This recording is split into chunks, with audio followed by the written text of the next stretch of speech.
우리 사람들은 누구나 다 행복하길 바랍니다. 그런데 행복하길 바라는데 그럼에도 불구하고 또 그렇게 행복을 누리느냐? 그렇지도 못한 것 같습니다.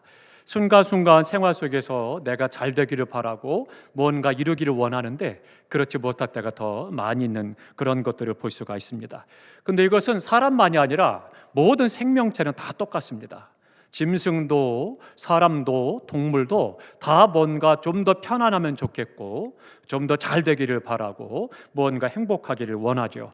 근데 단지 우리 사람과 다른 것이 있다면 사람은 어때요? 나는 행복해야 돼. 나는 행복하고 싶어. 난 잘 될 거야. 뭔가 언어로 표현하고 이야기를 하는 것뿐이죠. 그러나 짐승이나 동물들은 어떻습니까? 몸으로 표현을 하죠. 그래서는 몸이 좀 편안하도록 몸을 비벼가면서 그 자리를 편안한 자리로 만들어서 쉬는 그런 것들을 볼 수가 있습니다. 인간은 나의 행복, 안정을 위해서 수단 방법을 가리지 않습니다. 그러다 보니까 때로는 잘못된 방법으로 무언가 이루려고 하고 얻으려고 하고 누리려고 하죠. 그러다 보니까 어떻게 돼요? 죄를 짓는 하게 되죠. 악한 일을 도모하고 악한 일을 하고 다른 사람을 짓밟고 올라가게 되고 또 그런 것들을 다른 좋지 못한 모습을 가지고 이루려고 하는 모래성을 쌓죠. 그러다 보면 어때요? 된 것 같았는데 결국은 그것이 올무가 돼서 무너지고 마는 안타까운 것들을 우리가 주변에서 많이 볼 수가 있습니다. 그렇다고 해서 그 사람이 행복하냐, 형통하냐? 그렇지 않습니다. 그가 어떤 삶의 태도, 어떤 가치를 가지고 사느냐, 그것에 따라서 행불행이 결정이 됩니다. 내가 얼마나 돈이 많으냐, 얼마나 통장에 많은 돈을 갖고 있었느냐, 아니면 내가 얼마나 건강하냐, 얼마나 많이 배웠느냐, 이런 것 가지고 행복하고 불행하고 그런 것이 아니고 그의 삶의 태도, 삶의 가치가 더 중요하다라고 하는 거죠. 우리 찬양을 불러주신 것처럼 주님 안에 내가 늘 기쁨을 누릴 수 있는 그런 믿음의 가치가 있을 때, 이 믿음으로 살아갈 때 우리는 행복할 수 있습니다. 무엇이 있기 때문에, 이루어졌기 때문에, 잘 되기 때문에, 염려가 없기 때문에 기쁘고 행복한 것이 아니고 그것이 아니라 주님을 믿는 믿음 때문에, 그래서 내가 행복하고 기쁘고 그 안에서 감사가 넘쳐나는 은혜들을 경험할 수가 있습니다. 오늘 본문에 보면 우리에게 진정한 형통이 뭐냐, 이 부분을 잘 우리에게 가르쳐주고 있습니다. 우리가 형통하다라고 말하는 것 참 어려운 이야기죠. 제가 우리 교회에서 우리 성도님들에게 형통에 대해서 지금 세 번째 말씀을 드립니다. 형통, 내가 예수 믿으면 무조건 다 잘 된다, 형통이냐? 아닙니다. 그것이 형통이라면 우리가 누구나 다, 세상 모든 사람들이 다 그것을 예수님을 믿겠죠. 그런데 그것 가지고 형통한 것이 아니다라고 하는 거죠. 이 세상에서는 그것이 불가능한 것이다라고 하는 것을 성경은 우리에게 가르쳐 줍니다. 근데 세상 사람들은 착각을 합니다. 교회 나가면 예수 믿으면 다 잘 돼. 무조건 건강하고 사업도 잘 되고 성공하고 또 승진하고 또 모든 일들이 계획한 대로 잘 되고 이루어질 거야. 마치 도깨비 방망이를 가지고 두드리듯이 그렇게 생각을 하고 교회를 찾아오는 사람들도 있습니다. 그것은 세상의 모든 종교입니다. 세상의 종교는 그래요. 내 힘으로 불가능하니까 뭔가 신적인 어떤 능력이 있는 존재에 귀의하고 기대서, 그래서는 그 존재를 통해서 내가 삶에 도움을 받고 이루고 또 얻기를 원하는 그런 마음이죠. 그래서 종교를 만들고 거기에 귀의하고 그리고 애를 쓰는 거죠. 그러나 우리 기독교는 그런 것이 아니라고 말씀을 드렸습니다. 그러니까 다시 한번 우리가 형통한 삶, 기독교, 우리 믿음에서 말씀하는 형통이 뭐냐라고 하는 것들을 올바로 이해를 해야 된다라고 하는 겁니다.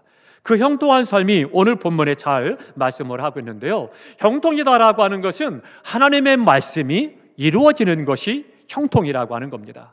그러니까 내 삶에서 하나님의 말씀이 이루어지는 것, 그것이 바로 형통한 삶이 된다라고 하는 거죠. 그러니까 하나님의 말씀이 내 생각과 다를 수도 있고 시대적 여러 가지 환경과 문화와 다를 수도 있고 가치와 다를 수도 있죠. 그런데 그 말씀이 내 삶을 통해서 이루어지는 것이 내가 형통한 자가 된다, 그렇게 말씀하고 있는 겁니다. 어렵죠? 그러니까 우리가 하나님 앞에 말씀이 늘 내 삶 가운데서 역사하고 그 말씀이 이루어짐을 통해서 나는 형통한 자가 된다, 그렇게 말씀하고 있는 겁니다. 그럼 어떻습니까? 우리의 생활 속에서 나는 지금 형통한 자로 살아가고 있습니까? 하나님의 말씀이 내 삶을 통해서 이루어지는가? 라고 하는 거죠. 또 하나는요, 환난과 시험과 풍파가 왔을 때 그것을 참고 견디고 이기는 것, 이것이 바로 형통한 삶이라고 하는 거예요.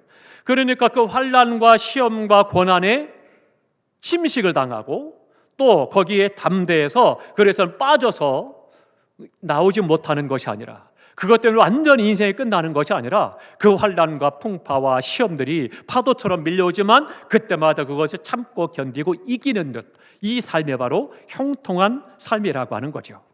그러니까 내가 환난이 온다고 해서 그 사람이 형통한 사람이 아니다? 아닙니다. 그 환난, 풍파, 시험이 오지만 믿음으로 이기는 자, 이기는 삶이 바로 형통한 삶이 되는 거죠. 그러니까 A라고 하는 환난이 왔다가 내가 믿음을 가지고 주님의 도우심을 얻어서 참았고 이겼다. 그러면 형통한 자가 되는 거예요. 그러면서 또 B라고 하는 고통이 찾아오기도 하지만 여전히 또 참고 견디고 믿음 안에서 이기는 것, 이것이 바로 형통한 삶이 된다라고 하는 거죠. 그러니까 끊임없이 이 땅에 사는 동안은 죄송하지만 우리의 삶에는 환난과 풍파와 시험과 역경과 고난과 염려 근심이 계속된다는 거예요. 파도처럼 밀려옵니다. 이거 내가 잘 이기고 잘 넘기면 행복할 거야, 괜찮을 거야, 산턴 데리고 열릴 거야. 아닙니다. 이 고통을 그렇게 애쓰고 수고하고 눈물로 기도하고 하나님의 도우심을 얻어 이겼는데 이제 됐다 그랬더니만 또 다른 시험이 찾아오는 거예요. 이 땅에선 그렇습니다. 왜 그럴까요? 이 땅은 어둠의 영, 악한 영들, 불의한 영들, 사단이 지배하는 이 땅이기 때문에, 그렇기 때문에 공중권세를 잡은 악한 영들이 역사하기 때문에 이 땅에 사는 동안은 누구든지 예외가 없는 거예요. 다 환난과 시험과 풍파와 고난이 계속 파도처럼 온다는 거죠. 그러나 우리 믿는 자들은 어때요? 그 모든 것들을 참고 견딜 수 있고 이길 수 있는 믿음이 있다는 거예요. 그 믿음으로 이겨나가는 삶이 형통한 삶이다, 그렇게 말씀하고 있는 겁니다. 어떻습니까? 나는 형통한 자로 지금 살아가고 있습니까? 나를 통해 하나님의 뜻이 이루어지고 내게 찾아오는 여러 가지 환난과 시험과 고난도 고민도 많이 있지만, 그러나 잠 못 잘 때도 있지만, 그러나 그것을 믿음을 가지고 주님의 도우심을 얻어서 참고 견디고 이겨나가느냐, 그렇다면 나는 형통한 삶을 지금 살아가고 있는 것입니다. 우리가 주님 앞에 서서 바울을 보면 그런 부분으로 잘 보여주죠. 바울은 어떻습니까? 그는 그의 삶을 통해서 하나님의 뜻이 이루어지도록 이방의 사도로 수많은 고난과 환난과 핍박을 이기고 복음을 증거하는 그 사명을 감당해서 하나님의 뜻을 이루는 삶을 살았어요. 그러니 그가 형통한 자가 된 거죠. 뿐만 아니라 그의 몸에 연약한 부분이 있었습니다. 찌르는 가시가 있었지만, 그러나 하나님께서 아니야, 너의 은혜가 너에게 족하다라고 말씀하시니 그 말씀을 믿고 그는 연약한 가운데 계속해서 사명을 감당해 나가되 그 아픔을 참고 견디면서 믿음으로 극복해 나가면서 계속해서 사명을 잘 감당할 수가 있었던 거죠. 그러니까 그가 형통한 삶을 살았죠. 그러니까 나중에 형통한 삶을 살았기 때문에 뭐라고 고백해요? 나의 달려갈 길을 다 마쳤으니 이후로는 나에게 하나님 앞에 상급이 있다, 면류관이 예비되었다라고 고백하죠. 우리 모든 성도님들이, 우리 새언교회 모든 성도들은 이 땅에서는 어떤 어려움과 환난과 시험이 계속해서 오지만, 그러나 하나님의 뜻을 이루고 참고 견디며 이김으로 주님 앞에 설 때에 잘했다 칭찬받고 우리가 형통한 자로 살아서 나의 달려갈 길을 다 달려갔으니, 그리고 믿음의 후배들이 그것을 본받아 따라갈 수 있는 믿음이 되시기를 주님의 이름으로 축원합니다. 그러면 형통의 조건이 있습니다. 첫 번째는 오늘 본문에 그렇게 말합니다. 여호와 하나님을 경외하는 자는, 그렇게 말씀하고 있습니다. 하나님을 경외하는 것이 형통한 삶의 조건이 된다라고 하는 거죠. 하나님을 믿어야 된다는 겁니다. 섬긴다, 믿는다, 높인다라고 하는 말이 경외한다라고 하는 말의 뜻이 되는 거죠. 그러니까 내가 하나님을 믿고 하나님을 의지할 때 하나님께서 높임을 받으실 때 이것이 바로 나의 형통의 조건이 된다라고 하는 것입니다. 간단합니다. 하나님이 복의 근원이시기 때문입니다. 복 주시는 분이 하나님이시기 때문에 그 하나님을 높여드리고 하나님을 경배하고 하나님을 찬양하고 믿을 때 하나님께서 우리에게 복을 주셔서 우리가 형통한 자가 된다 말씀해주고 있는 거죠. 그러니까 창세기부터 계시록까지 성경은 계속해서 하나님을 소개할 때 뭐라고 소개하느냐? 복 주시는 하나님, 그렇게 소개합니다. 다 함께 하십니다. 나에게 복 주시는 하나님, 내가 믿습니다. 그 하나님을 믿는 믿음을 가지고 하나님을 섬길 때 그때 우리가 하나님께서 허락하시는 복을 받아 누리는 삶이 된다라고 하는 거죠.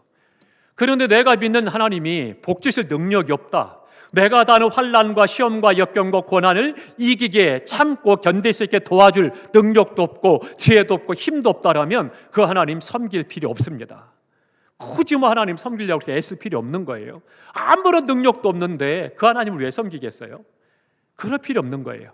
그러나 우리 하나님은 만물을 창조하셨을 뿐만 아니라 모든 하나님의 섭리 가운데 우주 만물이 움직여지고 그 안에 나도 들어가 있고 하나님의 섭리 가운데 내가 인도함 받는 삶을 살아가는 거예요. 그러니까 내가 환난과 시험과 고난이 와도 참고 견디고 이기는 자가 되고 하나님의 뜻을 이루니 형통한 자가 되는 거죠. 그렇기 때문에 우리가 하나님을 믿어야 되는 겁니다. 하나님을 믿는 것, 하나님을 섬기고 하나님을 높이고 경외하는 삶이, 이것이 바로 하나님이 약속하신 대로 우리에게 형통하도록 축복하시는 거죠. 이 삶이 바로 형통할 수가 있는 것입니다. 하나님을 믿으시기 바랍니다. 이것은 하나님을 의지하고 그것은 내가 도저히 안 되니까, 그런데 어떤 때는 그것조차 믿지 않죠. 그냥 나 스스로가 하나님과 관계없이 포기해버리고 말죠.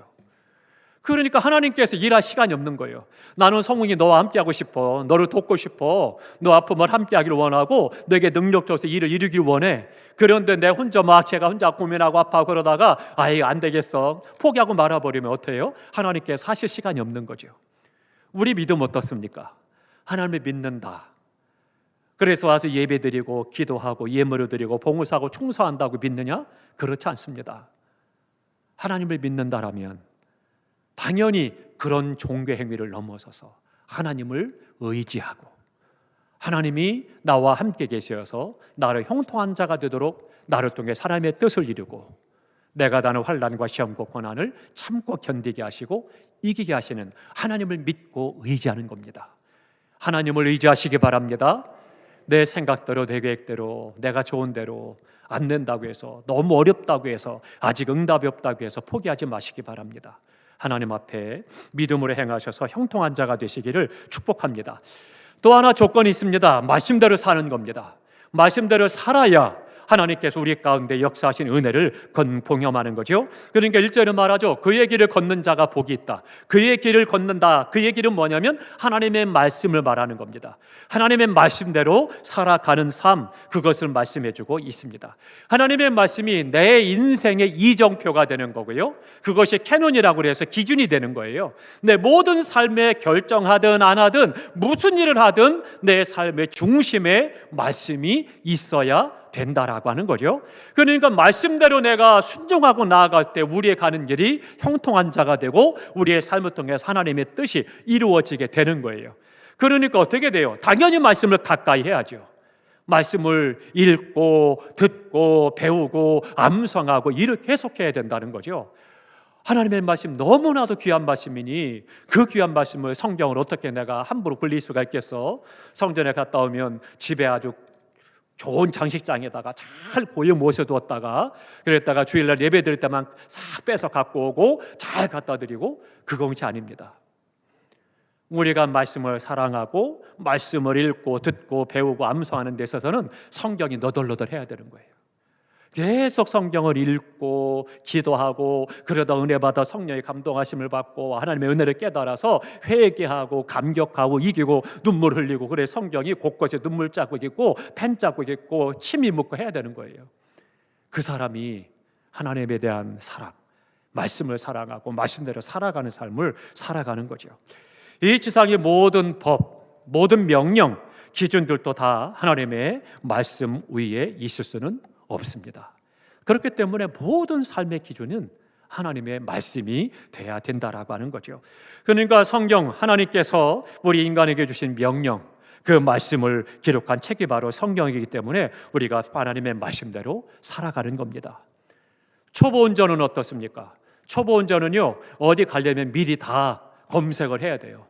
요즘에는 뭐 인터넷이 잘 발달해가지고 그래가지고는 앱을 통해서 다 지도를 검색을 하고 여기로 가서 저렇게 가서 저렇게 가면 되겠다. 그렇게 되면 잘 찾아갈 수 있죠. 근데 요즘에는 또 내비게이션이 그렇게 잘 돼 있는데도 또 내비게이션이 가끔 걔가 이상하대요. 그 아가씨가 좀 변질된 것 같아요. 마음이 좀 변한 것 같아요. 그래서 가끔 엉뚱한 대로 인도를 하는 거예요. 그래서 굉장히 고생했습니다. 한 번은 저희 교회에 이제 결혼 예식이 있어서 동대문 쪽에 이제 갈 일이 있었습니다. 그래서 지금 목사님이 운전을 하시고 이제 같이 갑니다. 가는데 내비게이션이 어디를 인도했냐면요, 시장 한복판으로 인도했어요. 시장 한복판으로 있는데 그 한복판이 딱 그 차 한 대밖에 못 지나가는 거예요. 양옆에 한 사람도 못 지나가는 공간이에요. 근데 길은 길이에요. 그런데 그 차는 그 내비게이션이 걔를 그렇게 인도하더라고요.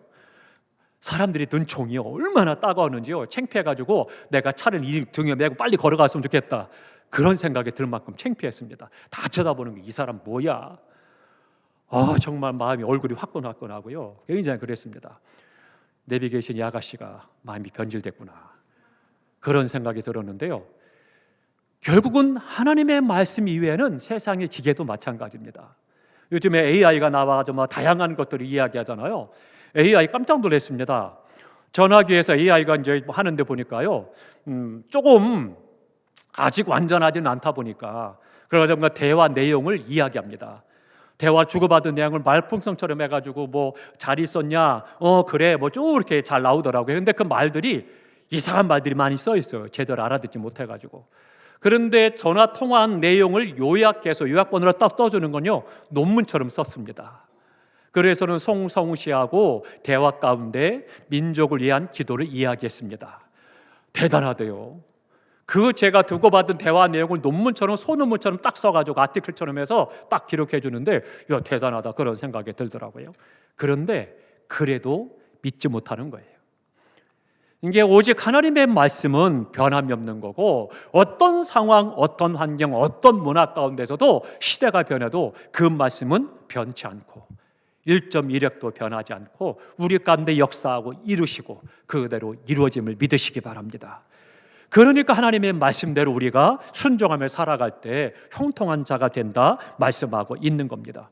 그럼 말씀대로 사는 자가 복이 있다, 그렇게 말씀을 하고 있는 거죠. 그러니까 말씀을 따라 살아가면 우리가 방황할 일이 없는 거예요.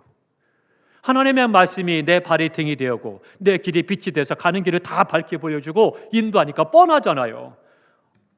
강 건너 불구경하듯이 뭔가 훤하게 보이니까, 이건 해야 되겠구나, 이건 하지 말아야 되겠구나, 이건 하나님이 기뻐하시는 거구나, 이건 죄된 거구나, 이것이 복된 것이구나, 다 알잖아요. 그런 우리는 어때요? 우리 욕심을 따라, 나 좋은 대로, 쉬운 길을 따라, 편한 대로, 인간적인 세속적인 욕심을 따라 결정을 하죠. 그리고 나서 나중에 가슴을 치고 뒤늦게 후회하고, 그리고는 아파하고 어려워하죠. 사랑하는 성도 여러분, 하나님의 말씀이 나를 인도하고 그 말씀이 내 가는 길에 환히 비춰줘서, 그래서는 넘어지지 않고 실족하지 않고 그 길을 걸어갈 수가 있는 겁니다. 어떻게 해야 돼요? 그러면 일이 있을 때마다, 문제가 있을 때마다 창세기부터 다시 읽어갑니다. 하나님의 뜻이 뭘까? 하나님 어디로 가야 될까? 어느 세월에요? 그러다 보면 이미 다 끝나고 말았을 거예요. 평소에 늘 경건 생활을 해야 되는 거죠. 그러니까 늘 말씀을 읽는 거예요. 계속해서 말씀 읽어가다 보면, 목사님 그런 말씀 마세요. 성경 읽었는데 뒤돌아서면 다 잊어버려요. 괜찮습니다. 그래도 읽어야 됩니다. 콩나물 길러보셨습니까? 콩나물이요, 콩을 갖다 놓고 수리에다 올려놓습니다. 밑에는 구멍이 송송송 뚫려 있죠. 물을 시간 맞춰 줍니다. 쫙쫙 그대로 다 빠집니다. 그런데 콩나물이 기가 막히게 크는 거예요. 똑같습니다. 우리 영이 말씀으로 계속해서, 내가 지식적으로는 잊어버렸을지 모르지만 성령이 내 안에서 말씀이 계속 자라는 거예요. 풍성해지고, 그러다 보면 어느 순간 전도하다 보면 내가 외우지도 않았던 말씀이 툭 튀어나와서 나도 몰라서 내가 이런 말씀을 알고 있었나? 말씀을 하게 되고요. 이야기하다도 말씀이 튀어나오고, 생활 속에서 어떤 일을 만나면 말씀이 기억나게 하시고, 그런 거예요. 그러면서 말씀이 계속 인도를 받는 삶을 살아가는 거죠. 얼마나 감사한지 모릅니다. 무릎을 탁 쳐가면서, 정말 내가 외우지도 않았는데 어떻게, 감사한 거예요. 말씀이 인도를 받는 삶, 너무나도 중요합니다. 그때 그 사람의 삶이 형통하다, 그렇게 하나님께서는 우리에게 말씀해 주고 있습니다. 우리 모두가 다 올해 60주년 맞아서 지금 성경 통독을 하는데 너무나 감사합니다. 구독하시는 분도 있고 10독 하시는 분들이 있고 또 1독 하시는 분도 수없이 많은 성도들이 함께 하니까 얼마나 감사하고 감격스러운지 모릅니다. 근데 그 순서를 따라 계속 읽어가시기 바랍니다. 이것은 읽는 것도 좋은 것이고 귀한 것이지만 읽어가면서 우리가 영적 힘을 얻는 겁니다. 그래서 우리가 언제든지 말씀을 읽을 수 있는 우리 안에 영적 힘을 얻어서, 그래서는 올해가 이제 몇십 주년이 끝났으니까 그러니까 말씀을 안 읽어도 돼 그런 것이 아니고, 말씀을 읽어야 돼 막 어쩔 줄 몰라는 것이 아니고, 나도 모르게 힘을 얻어서, 그래서는 어느 순간 일하다 말고도 성경을 읽고 있고, 또 다른 것 하다 말고도 성경을 읽고, 드라마 보려고 하다가도 성경을 읽어야지 말씀을 읽고, 계속 하나님 은혜 가운데 말씀을 읽는 삶으로 나아가는 거죠. 우리가 그 삶이 주님과 동행해서 그 안에서 형통한 자가 되는 은혜가 있는 겁니다. 사랑하는 성도 여러분, 하나님을 믿고 그 말씀대로 순종하여 살아가셔서 형통하시기를 주님의 이름으로 축원합니다. 우리를 통해 하나님의 뜻이 이루어지기를 축복합니다. 그러면 형통의 결과가 뭐냐라고 하는 거죠. 형통의 조건은 1절에서 이제 말씀했죠. 하나님을 믿는 것이다, 말씀대로 사는 것이라고 그랬고요. 형통의 결과를 2절부터 6절까지 말씀합니다. 첫 번째는 뭐냐면 수고한 대로 먹는다 말합니다. 다 함께 하십니다. 수고한 대로 먹는다. 이게 너무 중요한 거예요. 내가 수고했는데 이게 수고한 대로 얻어지지 않으면 사람이 어려운 거예요. 일할 의욕이 안 나는 거고요, 낙심할 수밖에 없는 거고, 인생이 허무해지는 거죠. 그러나 우리가 수고한 대로 먹게 된다라고 하는 것은 하나님의 은혜라고 하는 거예요. 그러니까 내가 하나님을 섬기고 그 안에서 말씀 인도를 받아 살아갈 때, 그때 우리의 삶이 형통해서 수고한 대로 먹는 은혜를 경험하게 돼요. 세상은 그렇지 않습니다. 수고한 대로 정직하고 진실하게 최선을 다했는데 오히려 더 고통을 당하고 손해보기도 하고, 우리 악한 자들이 잘 되고요, 또 무리한 자들, 사기치는 자들도 잘 되고, 그런 것들이 더 많잖아요. 그러니까 예나 지금이나 늘 기독교인들 가운데 궁금해하는 사람들이 있습니다. 하나님, 어떻게 저런 악한 사람이 잘 돼요? 어떻게 죄 지는 사람이 더 잘 먹고 잘 입습니까? 어떻게 또 돈을 잘 벌습니까? 이야기하죠. 그런데 뭐라고 그래요? 부러워하지 마라, 그거 잠깐이다라고 하는 거예요. 순간의 모래성처럼 없어질 것이기 때문에 그것에 대해서 부러워하지 말라. 영원한 것이 아니라는 거예요. 그러니까 우리가 그 부분에 대해서 말씀하면서, 진정한 복은 뭐냐면 내가 수고한 대로 그 결과를 얻는 것, 그것이 너무나도 중요한 거죠. 일확천금을 구하는 것이 아니라 내가 땀을 흘려 수고하고 애를 쓰고, 그리고 그것에 합당한 보응을 받는, 그것을 우리에게 말씀해 주고 있죠. 그렇기 때문에 우리가 불의한 영이 판치는 세상 가운데서는 오히려 그런 사람이 바보 취급당하고, 오히려 그런 사람들 어리석은 사람이라고 취급당하고, 손가락질 당하고 무시당하죠. 그런데 아닙니다. 시간이 지나가고 보면 그가 승리하고 그가 인생이 복된 것을 깨달아 알게 되죠. 뒤늦게 깨달았을 때는 이미 늦는 거죠. 우리가 주님 앞에 계속해서 수고한 대로 먹는 이 은혜가 있기를 주님의 이름으로 축원합니다. 우리가 애를 써서 수고했는데 그것을 그대로 얻는다는 것, 참으로 귀한 일이고, 그때 우리는 용기를 얻게 되고 또 그 일을 계속해서 행할 수가 있는 것입니다. 하나님을 믿으며 말씀대로 살고, 그래서 우리가 수고한 대로 얻는 이 축복이 날마다 우리의 삶 속에서 경험되어져서 하나님이 나와 함께 계시고 나를 인도하심을 고백할 수 있기를 바랍니다. 또 하나는요, 가정의 평화가 이루어집니다. 요즘 세상이 갈수록 가정 평화가 좀 어려워지죠. 그래서 3절과 6절에 보니까 아름답고 싱그러운 가정에 대해서 잘 이야기합니다. 가문이 이어집니다. 신앙의 유산이 물려집니다. 내 자식이 자식을 볼지어다, 그렇게 말씀하고 있습니다. 전통이 이어지고 정신적이고 신앙적인 유산이 이어지는 거죠. 요즘 어떻습니까? 점점 더 싱글이 많아지는 거죠. 또 결혼에 대해서 무관심 반부도 더 많아지고, 그걸 원치 않는 분도 더 많아지죠. 그런데 아닙니다. 관심을 가져야 됩니다. 그리고 해야 되는 겁니다.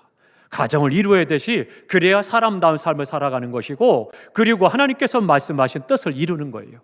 그렇기 때문에 우리가 단순히 세상적으로 논리적으로 그렇게 해서 이론적을 가지고 우리 인구 절벽이 왔다라고 걱정만 할 것이 아니라, 우리가 어떤 가치를 갖고 생각하고 행동하느냐 중요하다라고 하는 거죠. 그런 부분에 대해서 우리가 다시 한번 생각할 수 있어야 됩니다.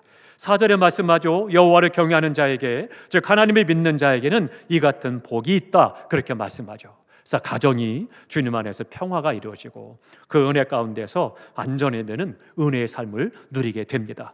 세 번째로는요, 예루살렘을 보게 된다는 거죠. 시온의 예루살렘을 별칭입니다. 그러니까 예루살렘을 보게 된다는 거예요. 하나님의 전을 보고 하나님의 영광을 보게 된다 말씀합니다. 예루살렘은요, 거룩한 도시고 하나님의 임재의 장소가 바로 예루살렘이고 구원을 베푸신 하나님의 처소가 예루살렘입니다. 그렇기 때문에 우리가 예루살렘을 보게 될 것을 말씀해 주고 있죠. 거기에 평안이 있고 안전이 있고 기쁨이 있고 구원이 있고 감격이 있고 찬송이 있는 거죠. 그러니까 우리의 가정이 주님 안에서 형통함으로 말미암아 평안하고 의료가 있고 감격이 있고 찬송이 있고 영광이 넘치는 복된 가정 되시기를 주님의 이름으로 축원합니다.